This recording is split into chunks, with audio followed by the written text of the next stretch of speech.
केजरीवाल कह रहे हैं मैं ये दे दूंगा, मैं वो दे दूंगा, मैं ये कर दूंगा, सब कर दूंगा। केजरीवाल अपने जेब से नहीं दे रहे, गवर्नमेंट का पैसा। मैं ये दे दूंगा, मैं वो दे दूंगा। अरे क्या दोगे तुम ताहिर हुसैन के घर को आकर तुम नहीं मिल सके, तुम क्या दे सकते हो? जो जेलों में है तुम उनके परिवार से एक बार फोन करके नहीं बात कर सके, तुम क्या दे सकते? तुम यहां पर रोड पे ट्रैफिक जाम होता, तुम उसको हल नहीं करे, तुम क्या दे सकते हो?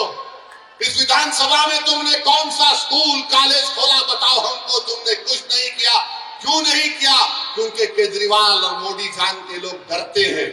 इनको डरा कर रखो, और इनको डरा कर रखो तो एक मुश्त में इनके वोट लेकर जाओ। और जब मैं इस तरह की बात करता हूं तो बोलते देखो ओवैसी वोट काटने के लिए आया है। मेरे अजीज दोस्तों और बुजुर्गों, अगर मेरी बात में सच्चाई है तो उस पर गौर करो। आप ये आपका इलेक्शन है, मेरा इलेक्शन नहीं है। मुझे हैदराबाद के अवाम ने कामयाब कर दिया, मेरी पार्टी मजलिस इत्तेहादुल मुस्लिमीन को।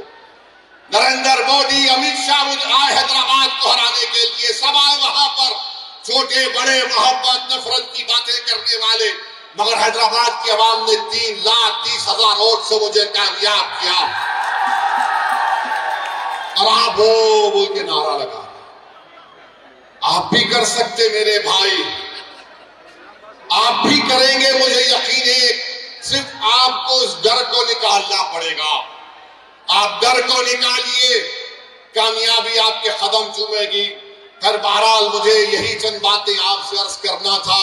इंशाअल्लाह ताला जब चुनाव होगा मैं आपके गली कूचों में भी आऊंगा, मैं आपके घर पर आकर दस्तक दूंगा, मैं आपसे आकर भीख मांगूंगा कि मेरे लिए नहीं, अपने इत्तेहाद के लिए, अपने इस विधानसभा के मुस्तकबिल के लिए, नौजवानों के रोशन मुस्तकबिल के लिए, और ताहिर हुसैन के परिवार के इंसाफ के लिए। जो बच्चे आज जेलों में सड़ रहे हैं, जिनकी जबान, जिनकी आवाज को दबाया जा रहा है, कोई सुनने को तैयार नहीं है। मीडिया एक तरफा बात करता है। अरे ये कैसा होगा मेरे भाई? कौन उनका हाथ पकड़ेगा? कौन उनकी आवाज उठाएगा? आज आपको दुनिया को बताना है कि हम उन लोगों के साथ खड़े हैं जिनको दुनिया ने भुलाने की कोशिश की। मेरी यही चंद गुजारिशात मैं आपके सामने अर्ज करने आया।